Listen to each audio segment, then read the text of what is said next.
بسم اللہ الرحمن الرحیم۔ السلام علیکم دوستو، آج کی کہانی ایک ایسی شہزادی اور اس کے باپ راجہ کمال کی ہے جس کو سننے کے بعد آپ کے ذہن میں عجیب و غریب سوالات ہوں گے۔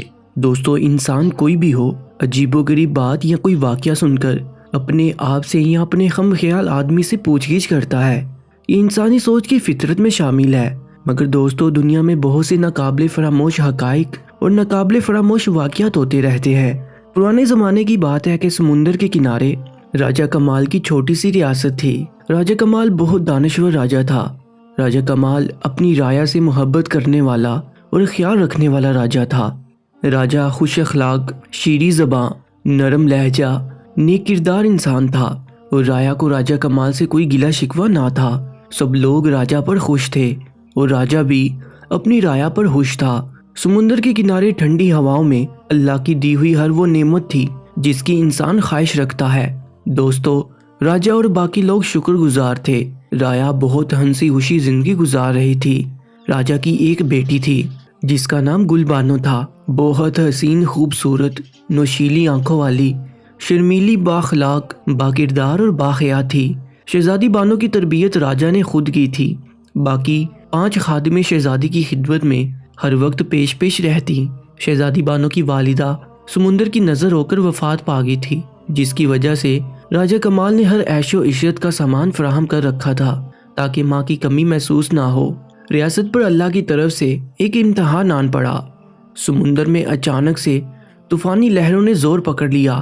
جیسے جیسے طوفانی لہریں اٹھتی، شور کرتی، راجہ اور راجہ کی ریاست کے باقی لوگ پریشان ہوتے۔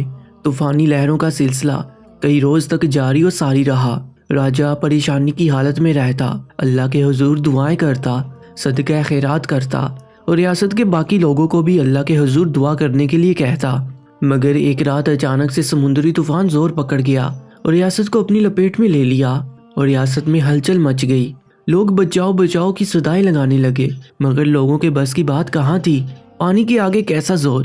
راجہ کی ریاست راتوں رات سمندری طوفان کی نظر ہوگی۔ سب لوگ مر گئے۔ راجہ اور شہزادی بانو اور راجہ کے وزیر کا ایک بیٹا دین محمد بچے، اور اس کے علاوہ رعایا کی کچھ لڑکیاں بچ گئیں اور بوڑھی عورتیں جو محل میں شہزادی کے قریب تھیں ان کی جان بچ گئی۔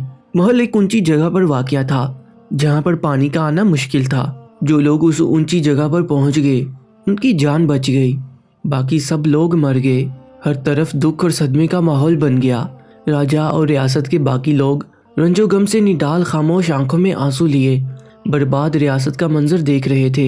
خیر شام ہونے والی تھی کہ راجہ نے ہمت کی اور بچنے والے لوگوں کو حوصلہ افزائی دی اور چھوٹے چھوٹے کیمپ تیار کرنے اور کچھ لوگوں کو شکار کر کے کھانا لانے کا حکم دیا۔ سب لوگ حکم بجا لا کر اپنے اپنے کام کرنے لگے۔ ہر صبح اداس آنکھوں سے جاگنا، ہر شام دکھ سے خاموش ہو جانا راجہ کمال کے لیے ایک عذاب سے کم تر نہ تھا۔ چند دن گزرے تو راجہ نے وہاں سے ہجرت کرنے کا ارادہ کیا۔ باقی لوگوں سے مشورہ کر کے ہجرت کا پروگرام بنا لیا۔ اگلی صبح سب لوگوں نے راجہ، شہزادی بانو اور وزیر کے بیٹے کا بچا کچا سامان لے کر سمندر کنارے سفر کو روانہ ہو گئے۔ 15 دن سفر جاری رہا اور ایک جزیرے پر پہنچے۔ راجہ کو جگہ بہت پسند آئی اور دل کو اچھی لگی۔ وہ ایک پرسکون جگہ تھی۔ باقی لوگوں سے مشورہ کیا تو وہ اس جگہ کو ہر طرح سے محفوظ سمجھے۔ راجہ اور باقی لوگ وہاں اپنی زندگی گزارنے کے لیے ساز و سامان جمع کرنے لگے۔ وزیر کا بیٹا دین محمد چھوٹا تھا۔ راجہ نے اس کو بغداد میں دین اسلام کی تعلیم حاصل کرنے کے لیے بھیج دیا۔ راجہ کمال اور راجہ کی رعایا نے کچی مٹی کے مکانات بنائے، راجہ کے لیے ایک چھوٹا سا خوبصورت محل تیار کیا، اللہ کا شکر بجا لائے اور ہنسی خوشی زندگی گزارنے لگے۔ شہزادی بانو جو کہ جوان ہو چکی تھی، راجہ نے ایک دن اپنی بیٹی سے شادی کی بات کی تو بانو نے پوچھا، ابا جان یہ شادی کیا ہوتا ہے؟ اور عجیب و غریب قسم کے سوالات کیے۔ راجہ پریشان ہو کر اپنی خوابگاہ میں چلا گیا، مگر راجہ کمال رات بھر سو نہ سکا۔ کبھی محل کے اندر جاتا اور کبھی محل سے باہر آتا۔ جوان بیٹی کے ان سوالوں نے راجہ کے دل میں عجیب طرح کی بے چینی پیدا کر دی تھی۔ شہزادی بانو بہت حسین، نشیلی آنکھوں والی، دنیا داری کے معاملات سے بالکل واقف نہ تھی۔ یہ حقیقت تھی کہ شہزادی بانو پیار، محبت اور عشق سے جسمانی طور پر واقف نہ تھی۔ راجہ پریشان رہنے لگا۔ شہزادی بانو راجہ سے پاگلوں کی طرح ہر روز سوال کرتی آپ نے بتایا نہیں شادی کیا ہے؟ راجہ خاموش رہتا اور پریشانی کی حالت میں محل سے باہر آ جاتا۔ آخرکار کچھ دن گزرے تو راجہ نے چند بڑی عمر کے لوگوں سے مشورہ کیا تو سب کے ہوش اڑ گئے، حیرانگی ظاہر کرنے لگے۔ اتنے میں چراغ دین نے راجہ سے کہا، میرے آقا، شہزادی بانو کو جنسی تعلقات کا احساس نہیں ہے۔ جنسی تعلقات کے احساس پیدا کرنے کے لیے راجہ کمال نے شہزادی کے لیے چھوٹا سا باغ بنوایا اور اس میں کافی خرگوش چھوڑے گئے۔ راجہ نے شہزادی سے کہا کہ وہ ان کے ساتھ کھیلے۔ شہزادی خرگوشوں کو دیکھتی اور حیران ہوتی۔ جب خرگوش پیار محبت کرتے، آپس میں جنسی ملاپ کرتے تو اس کے اندر بھی اسی طرح کے جذبات پیدا ہوتے۔ آخر اس کو تھوڑی بہت سمجھ آ گئی۔ اس کے بعد بادشاہ نے اس کے پاس ایک بڑی عمر کی عورت کو چھوڑا۔ اب شہزادی اپنے تمام سوالات اس عورت سے پوچھنے لگی۔ وہ عورت اسے ہر طرح کے جنسی تعلقات کے بارے میں بتاتی۔ تبھی شہزادی کے دل میں شادی کا احساس پیدا ہو گیا۔ شہزادی جان گئی کہ جنسی تعلقات کیا ہوتے ہیں۔ دین محمد بھی اپنی تعلیم پوری کر کے واپس آ گیا۔ راجہ اور باقی لوگ بہت خوش ہوئے۔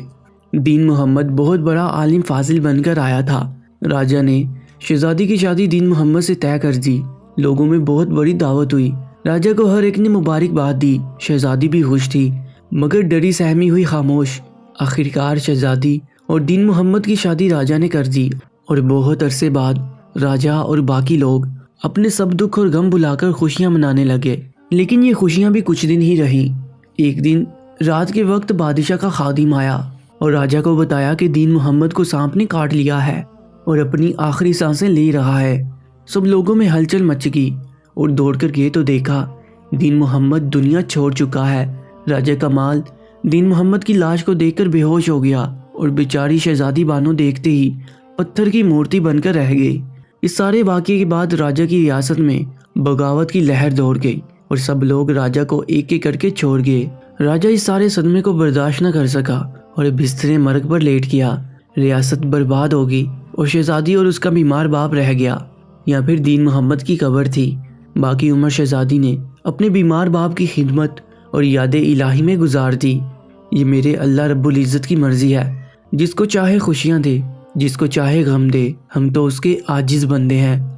پیارے دوستو، اس واقعے سے ایک اور بات سمجھ میں آتی ہے کہ پرانے زمانے میں لوگ کتنے سیدھے سادے ہوا کرتے تھے اور کتنے عقل مند اور دانش مند ہوا کرتے تھے۔ اب شہزادی کو ہم بسی کا تو پتہ نہیں تھا تو بادشاہ نے کتنے کمال طریقے سے اسے خرگوشوں کے پاس چھوڑا تھا تاکہ اس کو بھی اس بات کا احساس ہو کہ یہ کام کیا ہے اور کس طرح انجام دیا جاتا ہے۔ امید کرتے ہیں یہ واقعہ آپ کو اچھا لگا ہوگا۔ ایسی ہی دلچسپ کہانیوں کے لیے Urdu story time YouTube channel کو سبسکرائب کر لیجیے گا۔ اللہ نگہبان۔